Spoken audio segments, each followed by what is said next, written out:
ภะคะวะอะระหังสัมมาสัมพุทโธ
For me, when I come to the party and I set up my altar and I sprinkle the Ganga water and say the mantra and make the offering to the cosmic spirit, the whole party becomes the offering, the music becomes the offering, the dance becomes the offering.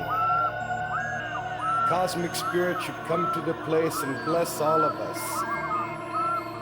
The longer it goes on, the more the trance comes, and it comes to a point where every song is so perfect in the moment, it's timelessness.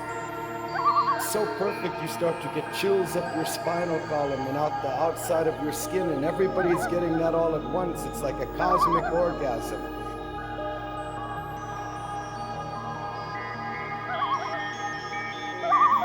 Then at some point it comes like a shock of lightning, like a bolt of lightning through everyone all at once. And that's when the seed is being planted in everyone's subconscious that will hopefully grow and flower and make people more sensitive and aware of themselves, their surroundings, the crossroads of humanity and the needs of the planet. This is what our Goa party, our holy ritual is all about. And this is what we're trying to achieve with it.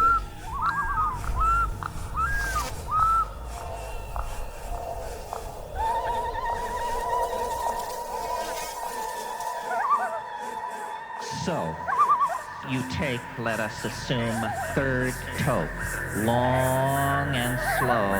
You vaporize, and you take it in and in and in, and there is a sound like the crumpling of a plastic bread wrapper or the crackling of flame, and a tone,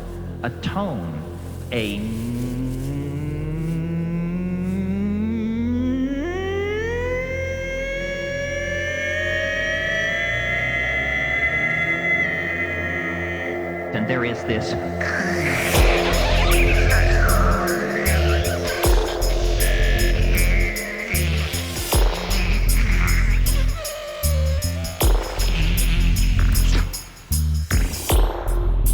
there is a cheer. The gnomes have learned a new way to say who.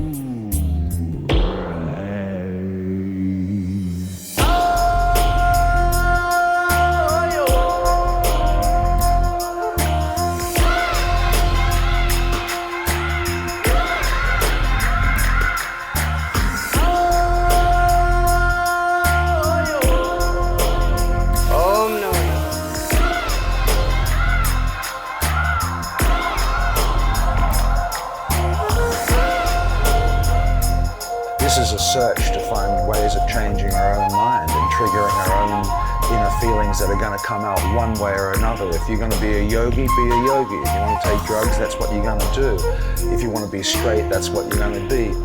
The main thing is, the whole game is to alter your consciousness, to get higher, to go to those other dimensions, to fulfill our potential. And one of the ways we can do this is through music, because it's healing and elevating, and it will take people to a higher realm of consciousness if they let it.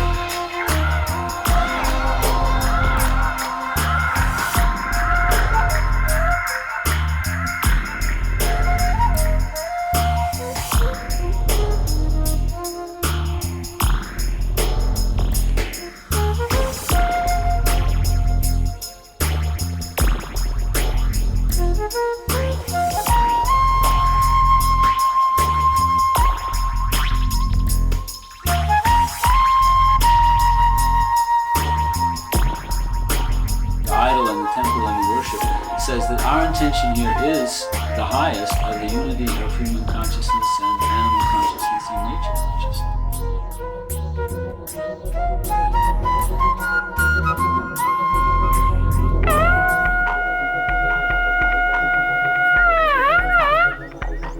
Dying and then born again.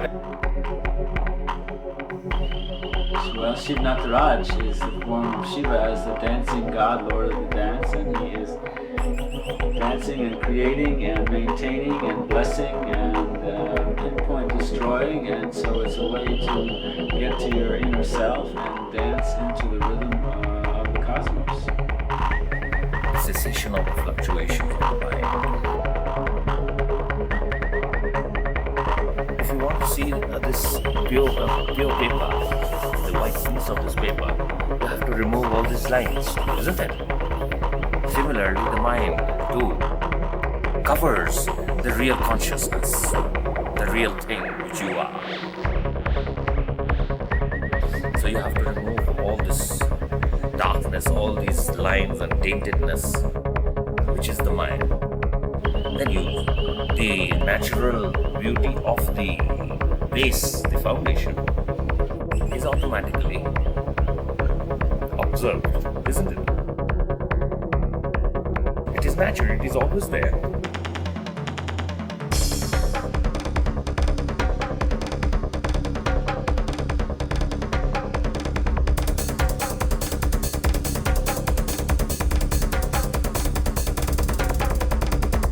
So, now, what do you see in this world? Only your mind. And how is this mind being seen? Does a dead man see his mind? So he must be conscious.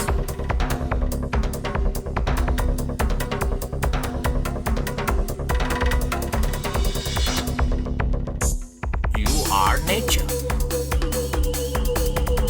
Aren't you nature?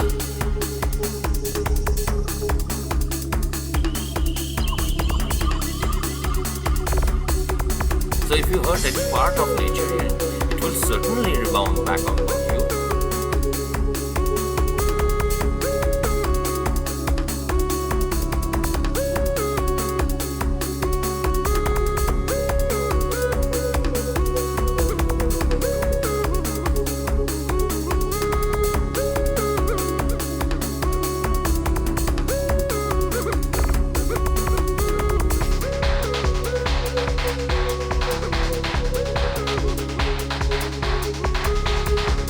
I remember there was a moment when I was by myself and I was realizing everything for a moment. I was like remembering who I was and who I always will be, and getting in touch with the universal mind of the cosmos.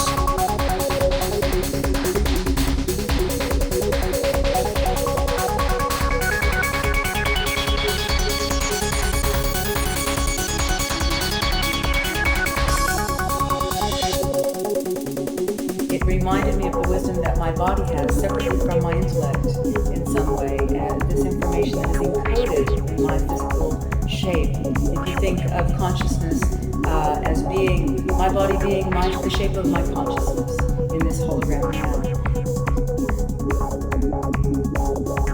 I'm sure that that all of our bodies are holding incredible encoded information. All of these things connecting at the same frequency. You know, like radios have an FM frequency. You can tune in this information, just like turning the radio on. Like a radio station, that little twist on a dial makes all the difference. It's on all the time. The frequency is broadcast, and then the music is modulated along this frequency. Now you can allow yourself the stillness, which meditation, of course, has allowed me. That is how I feel I've tuned into this information. And I am sure that anyone who wanted to take the time to investigate their own inner realms, they would find extraordinary information there.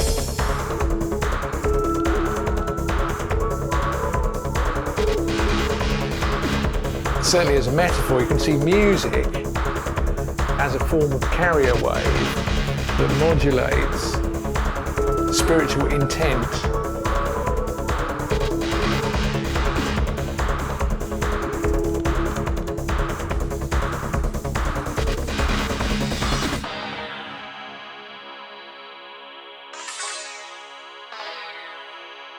No matter how you can conceive our universe, however large it is, however infinitely expanding it is, there is these possibilities now of alternative universes, 1/1000th of a quark away from us. And if we can tune into that, we get into those other dimensions. Now, it's a long way of saying, do these dimensions exist? Of course they exist, and we all experience them. How do we experience them? We experience them, for instance, by coincidence.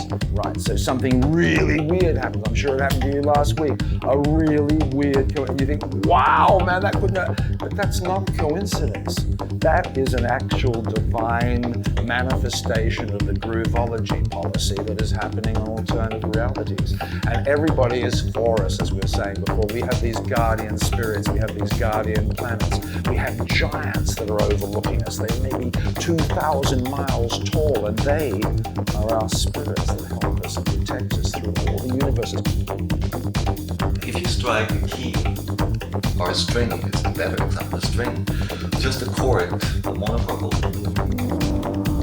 You've got to be a scientist of sound. Every other tone that's possible is happening within that tone. I find it is more likely to produce spiritual energy along that metaphor. And from that octave, the fifths will ring, and from the fifths, the fourths, and so on and so on. 12 times, that's the cycle of fifths, 12 times, and it will repeat the same sound again. But this same sound is a quarter note often has total other authority.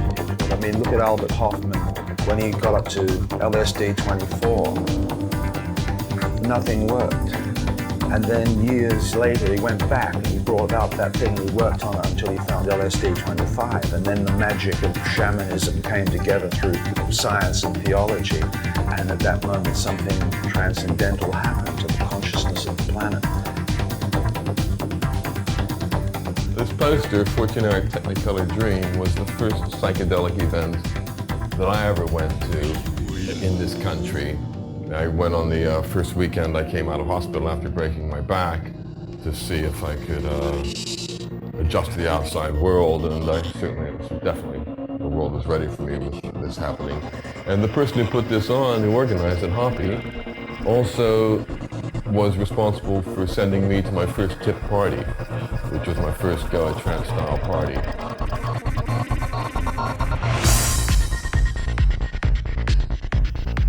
Music heightens our spirits, it brings people together in a coordinated body movement and coordinated mindset as well. People are in similar mental states. Even people without drugs get into those mental states.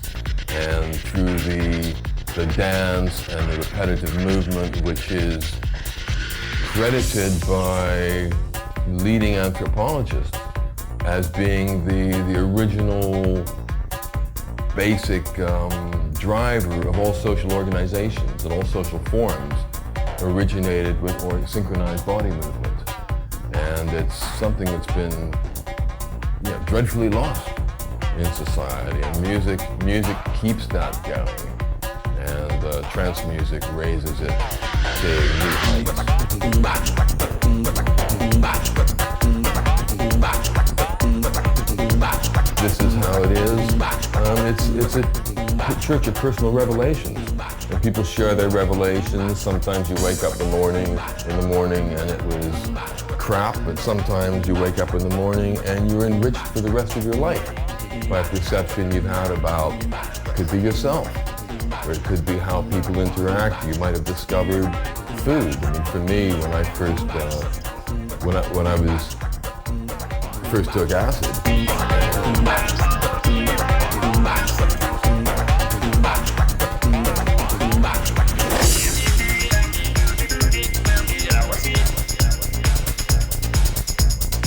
it does enable people to break out of ruts that they've been in. This is what I've always eaten, this is what I've always listened to, this is all my mates always were. People can't get out of those ruts. You take psychedelics, you can. You get far enough out of your current state of existence that you can see,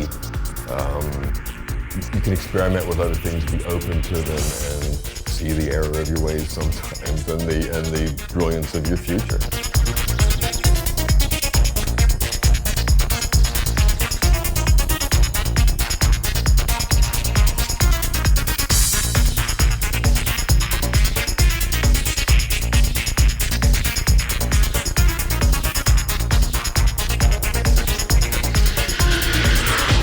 Enjoy it and be grateful to it. I think that's a very important part, is to send some actual gratitude and thanks back to whatever it is that has enabled us to have this paradise here.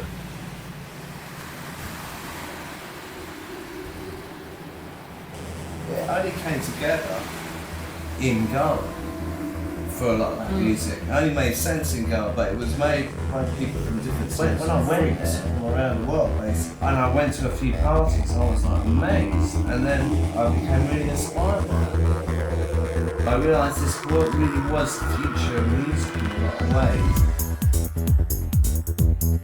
It was all about the spirit and the feel of music. It becomes a language through which you can find your own identity.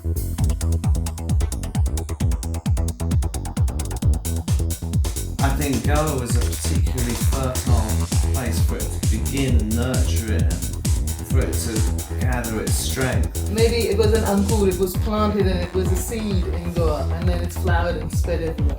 That has been a long, well-trodden route of a long, very old tree, which goes back millennia and involves the very basic elements of humanity, which is dancing under the moon and the stars.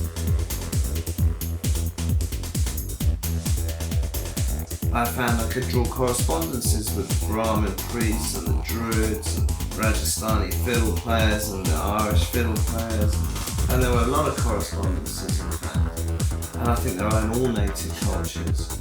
To have them reawakened in yourself and then reinterpreted by yourself and integrated into your contemporary world is the way forward for society.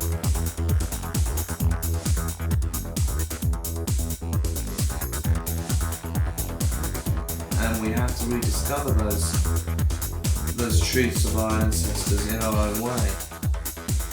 And we can do this through the parties and through our dance, and that's why this is a really important thing we're involved in right now. It's not frivolous.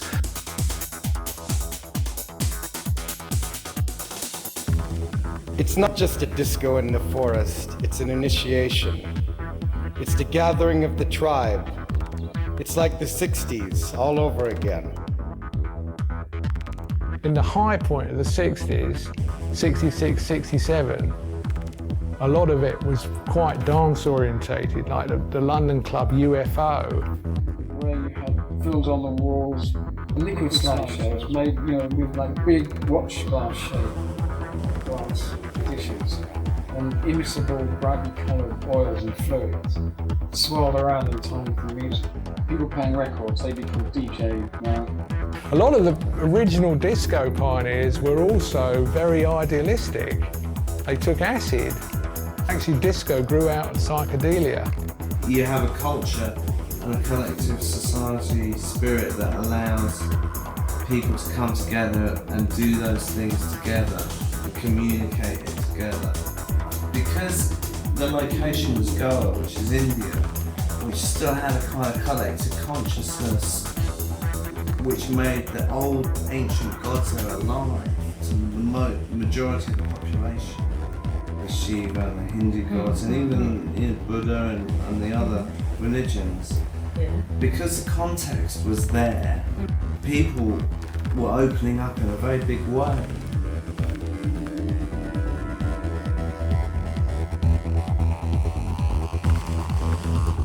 Getting down with the family and nature, getting down with Mother Earth.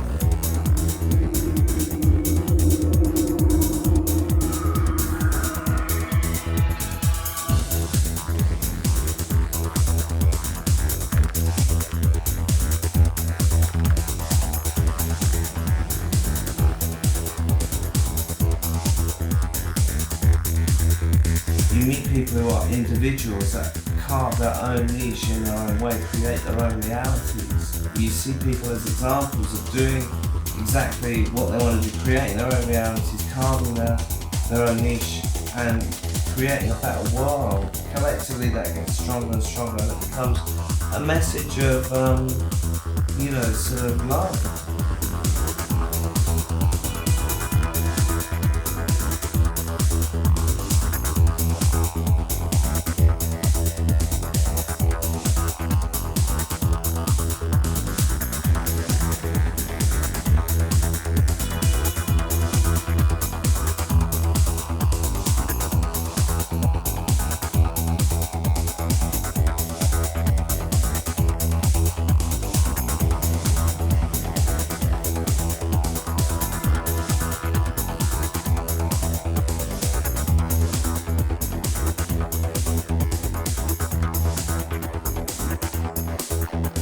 Goa.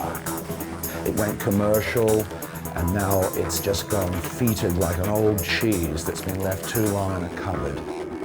The spirit is gone, the blue rinse tourists have come in, the flea markets exploded into Regent Street. I suggest to everybody, find new pastures, the world is out there.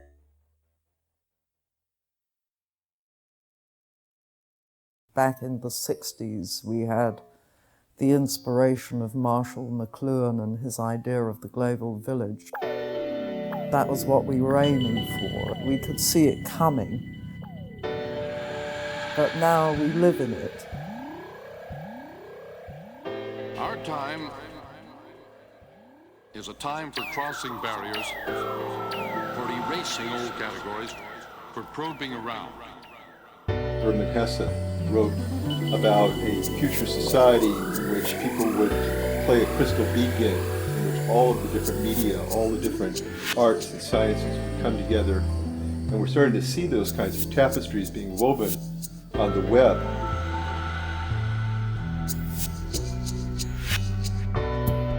The other side of it is, of course, globalization. The small group, largely of men, who are controlling the vast majority of the world's resources, are holding on as much as they possibly can do. So I think the case is not to complain, but more to try and intervene by communications, by showing people other ways of living their lives and doing things that are more fun, that are more positive from everyone's point of view, rather than just saying this is absolutely awful, you must change. These people say to me, look at this. This is a really interesting way of doing something.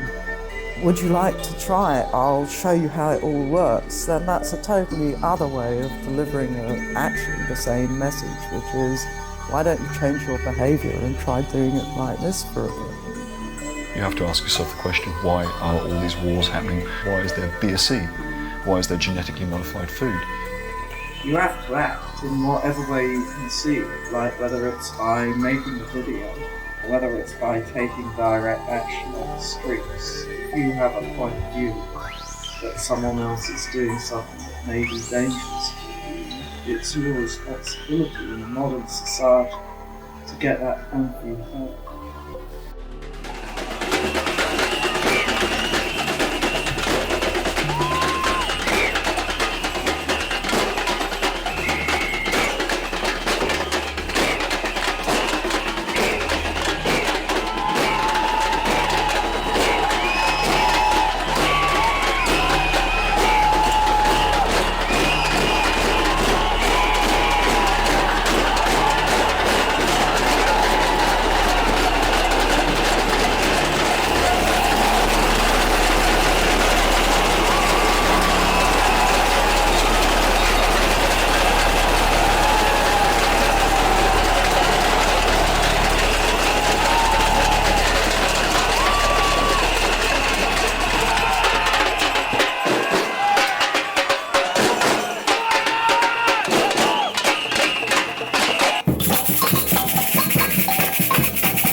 party!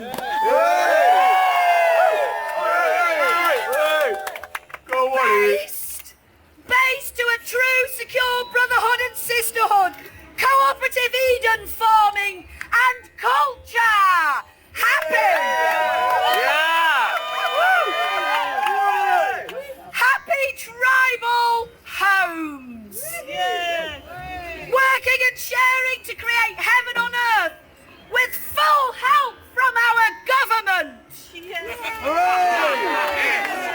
To have their tear-stained faces kissed with generosity, surrounding them with the grace of flower-decked rainbows instead of hell's droning bombers. Butterflies to dazzle their learning eyes. This is not idealistic. Yes. This is common sense. Reunite the stones of our ancestors. Solar solstice. We come together. Reunite the stones of our ancestors. Solar solstice. We come together. Reunite the stones of our ancestors. Celebrate the summer. We come together. Reunite the stones of our ancestors. Solar solstice. We come together. Reunite the stones of our ancestors.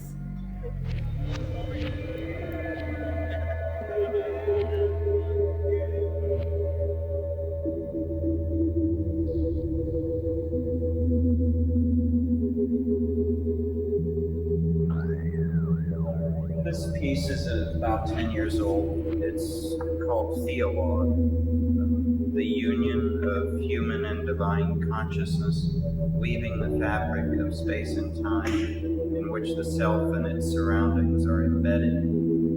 That's the subtitle of it, rather long. And what I try to do in the work is to show the interpenetration between the physical dimensions and the more metaphysical dimensions. In the bodies, it shows up as the acupuncture meridians and points and chakras and auras and halos and things like that. This particular painting is one of my favorites because it came from an experience that I had some time ago. It was a high-dose LSD experience, and I was wearing a blindfold and seated in a lotus posture. And I was staring into this, it was a device I invented called the Mindfold. It's just like a light-type blindfold with space to open your eyes. So you look into total darkness. But as, somehow I was seeing an electric grid that was like all along the horizon was just this incredible kind of perspective grid.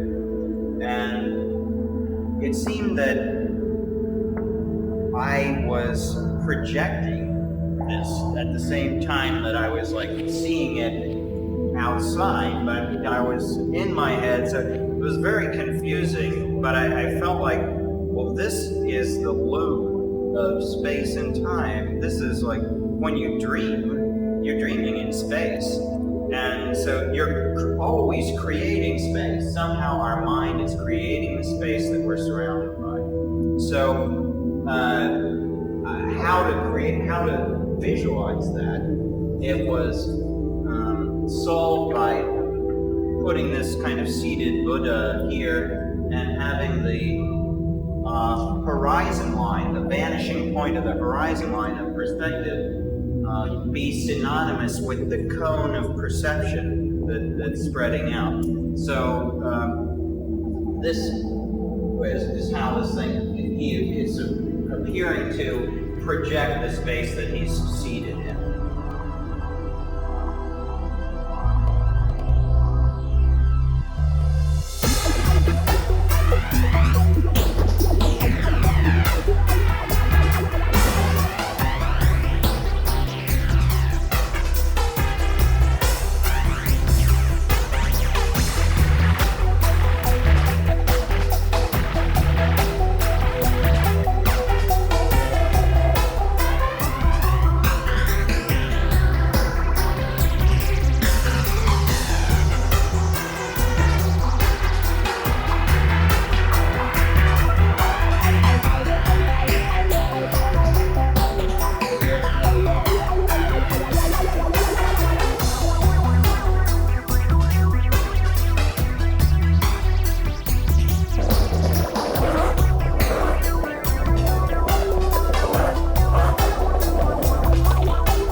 Welcome to the Purple House.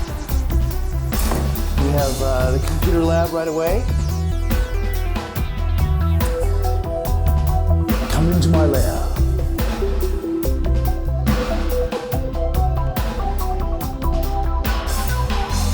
Welcome home.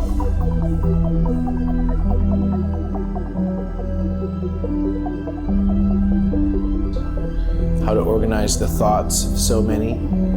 How to take the sum collective total of all of our consciousness and turn it into a usable tool to save our planet, and then to go the next step, to evolve our minds and to evolve our beings. To use the information that exists and has existed to turn our planet into an Eden.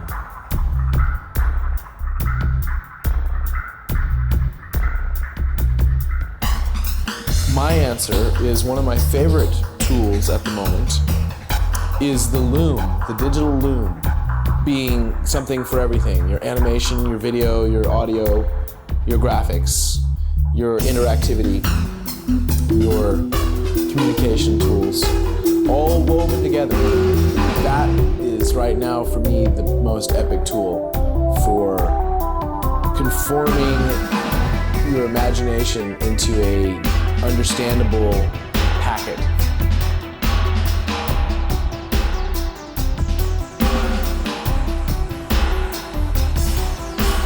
Soon the technology will exist to allow us to sculpt graphics and sound together. Simplified interfaces that are so deep that you don't have to think about them, but you can just think fluently in them as a language. So you can actually speak or think in the language of creation. The same shapes occurring and the same concepts occurring throughout nature. The same spirals in the trees and the patterns in nature reoccurring. All the same patterns come through naturally through the religions, from the tribes to the biggest religious cults. The natural core tribal essence of the spirit that would drive someone to just go and paint or carve or sculpt the epic art that we find in the ruins.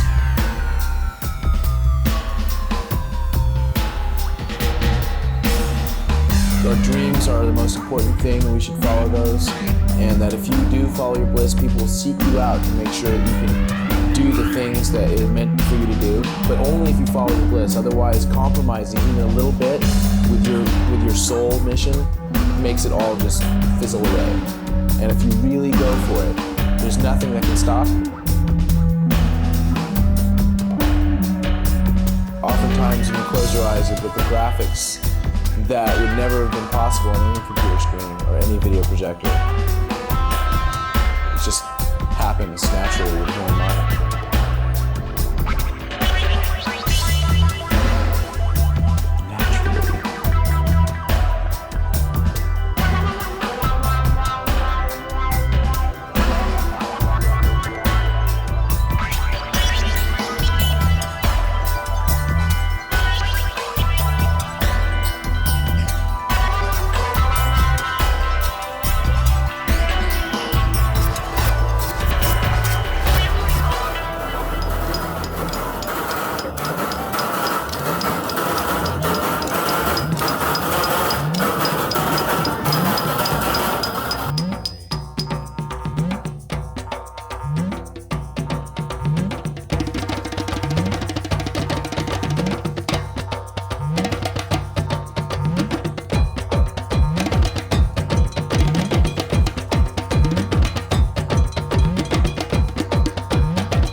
to pass. Nothing happens without Papa Legba's blessing. The voodoo ceremony.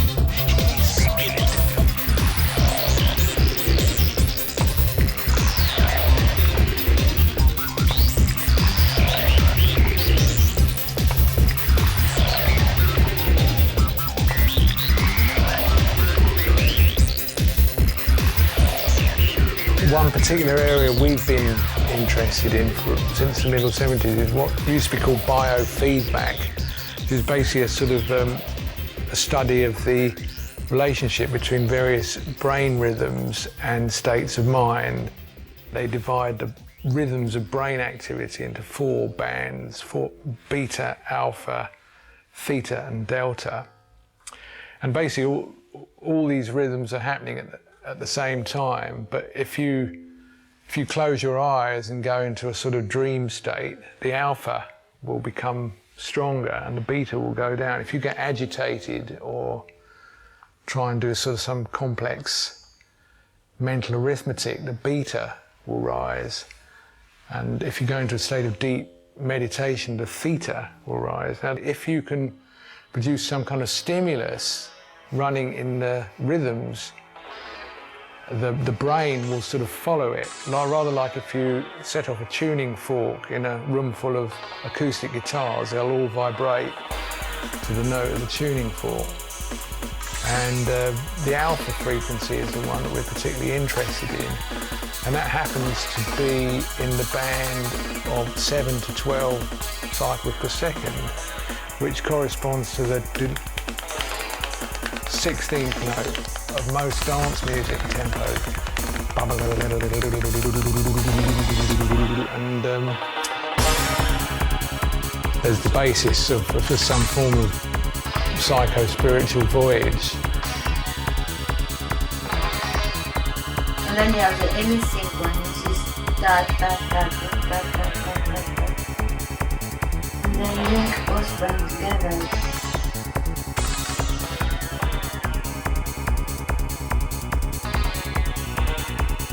There's this oneness also, this solid repetition of something.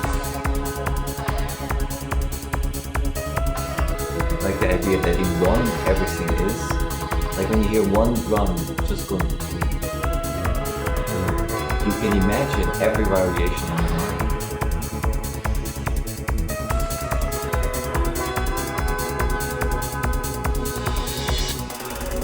It's all sound. Sound's the most powerful thing in the universe. In the beginning was the Word. The Word was sound. The whole planet's built on sound. Everything's molecular. Everything is vibrating. This flute, table, we're just a cluster of electrons and molecules vibrating on electrical energy, spinning around in this planet. Sound is just a different frequency, resonance. Exactly, it's like infrared or different parts of the spectrum, and then you have sound, which has its frequency. Now within that sound and within those frequencies, there are certain mystical frequencies in sound that heal and balm the human mind and body and spirit.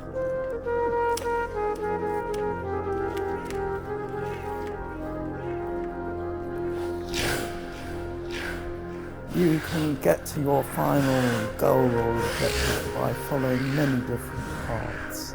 Some people have to really define their own religion and define their own religion. They don't have to sort of read strange books and listen to people in funny outfits to have religion. It's just a direct, hardwired connection with the world, the universe, God. And it's brilliant. It's been missing from our culture for so many centuries. Any sense of being a part of a world as opposed to dominating it and running it.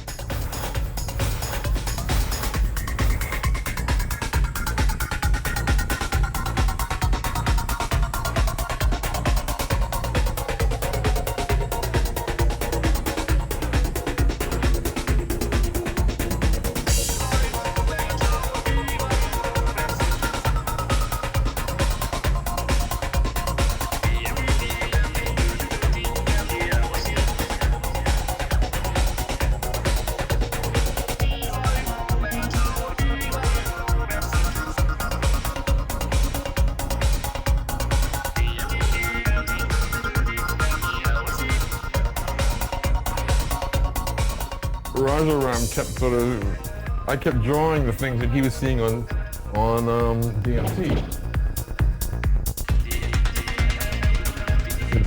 Buds. If you get a nice bud, you get wonderful creatures arriving from another dimension.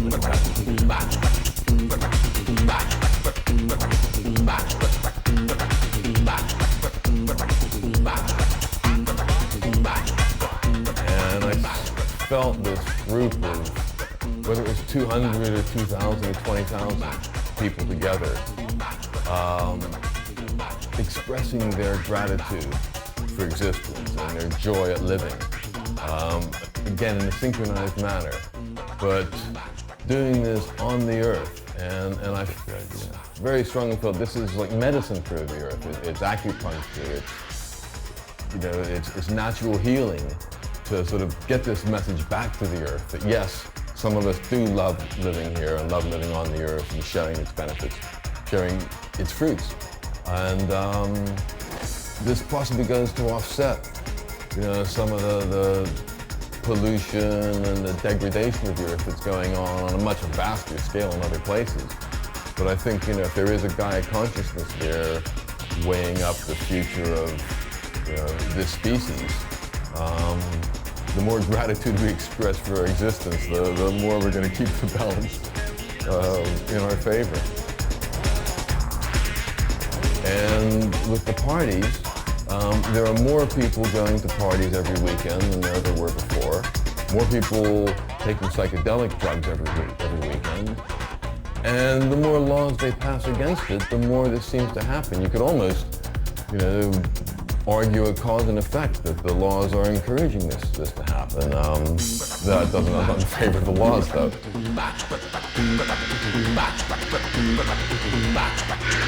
I want to do it again real soon and take more.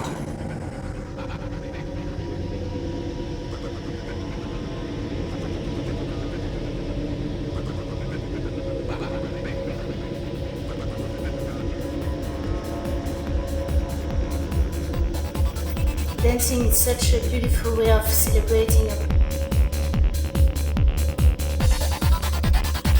It's a way of freeing yourself and elevating yourself so high and connecting. It's just, you dance together, a very good communication part, right? And just the body language, the way of your vibration and how we communicate.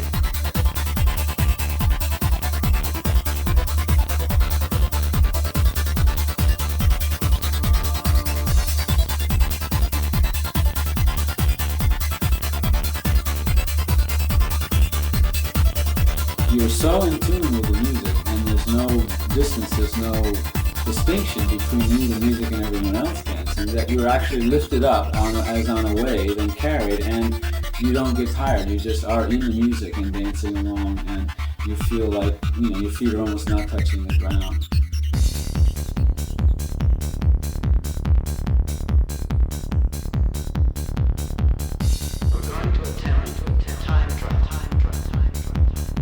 There's a kind of transcendental experience that you can get by pushing your body to its limits. We're going to attempt time travel. We are religious ritual, singing and dancing events that have gone on for millennia in human society. And I do think that it's our collective signal. It's a certain quality of our collective signal that touches God.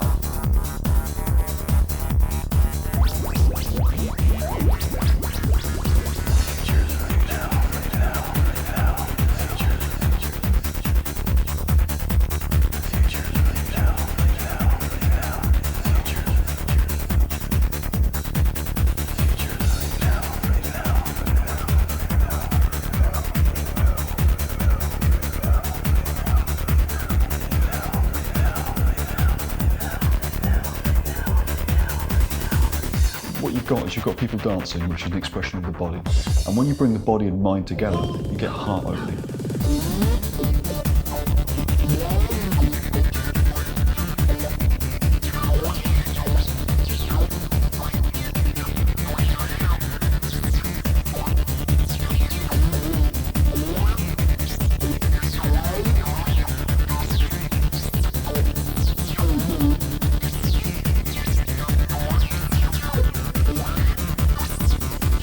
understanding right now is all about unity. And that's how we can achieve great things as a human race. When we come together in unity, it really breaks down all the borders of color, of creed, of wealth. I mean, we're all the same on the dance floor and we're all just having a good time.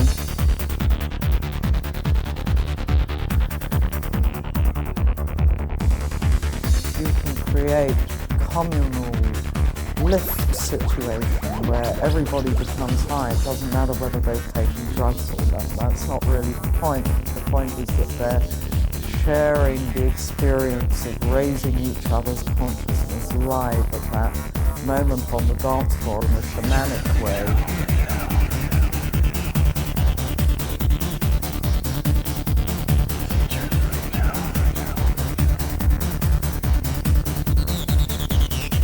Definitely the psychedelic experience, dance, trance, getting into yourself enables you to get out of yourself and see really what's going on. And we've all seen stuff that we can't deny is definitely going on. Once you've seen that, there's no way you can possibly return to the world as you saw it before. I think he does a little too much LDS.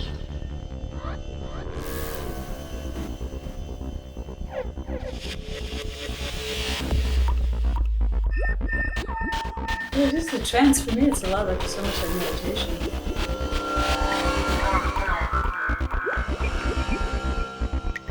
It's not enough just to elevate your own frequency and the frequency of the people around you.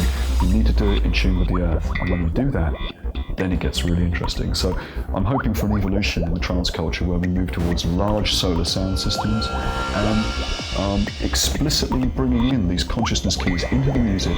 And you're seeing it in the visuals and the backdrops. Everyone's wearing sacred symbols, everyone's tuning into sacred geometry, and it's happening.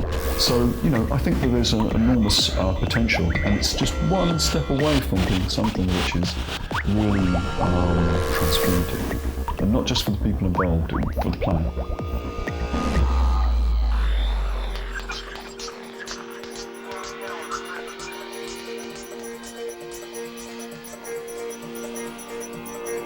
No one is free until everyone is free. And that really is a modern version of Buddhism. You can't really enjoy your life while other people are trapped in shit in front of you. You should try to help them if you possibly can. And we are living in a dying world. We have to do our job. And you know, if you simply just go off and smash your brain up every weekend and don't contribute and don't actually learn from that experience and see really what the real situation is and try and make your life so complex that you can't even deal with it, then you fail.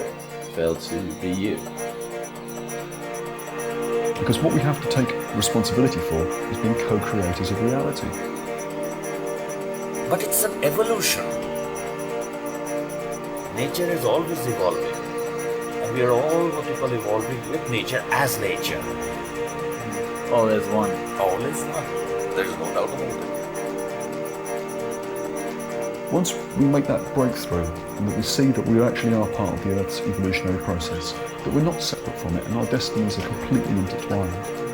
We'll see, actually feel and experience the unity in all this apparent diversity.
What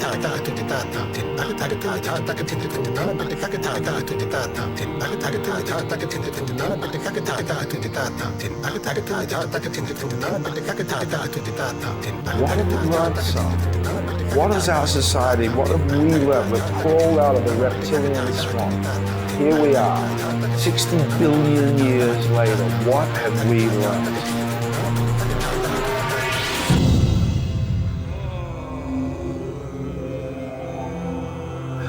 What have we learnt? If all the elders of the universe came down and spoke to us now, what could they tell us? What does that bubbly that you knew tell us? What is everybody trying to tell us? They're trying to tell us love. And how do we love? Because we've got to love ourselves. That's how we love. If we love ourselves, then we can love everybody. We can share everything. But we don't love ourselves, we've got nothing. We're a dead battery adrift in the desert. But just saying the word love makes you feel good. I'm going to say it now for everybody. Love. Oh, what a word, man. Those 4 letters are better than the other 4-letter words. Think love, act love, be loving, and don't make a show of it. Just be an internal lover. Love humanity, love animals and insects and everything. You can't go wrong. You will be loved in turn. You'll just turn into a giant ball of floppy love, floating like a thistle in outer space.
Now it's your time, my God.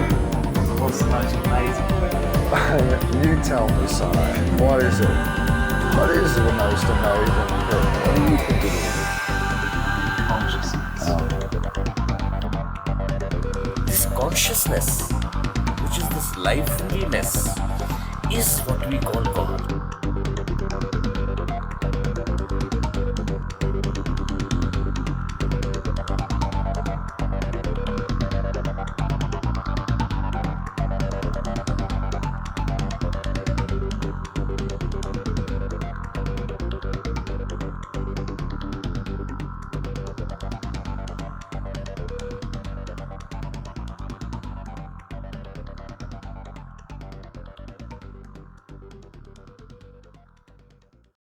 โยโสภะคะวะอะระหังสัมมาสัมพุทโธ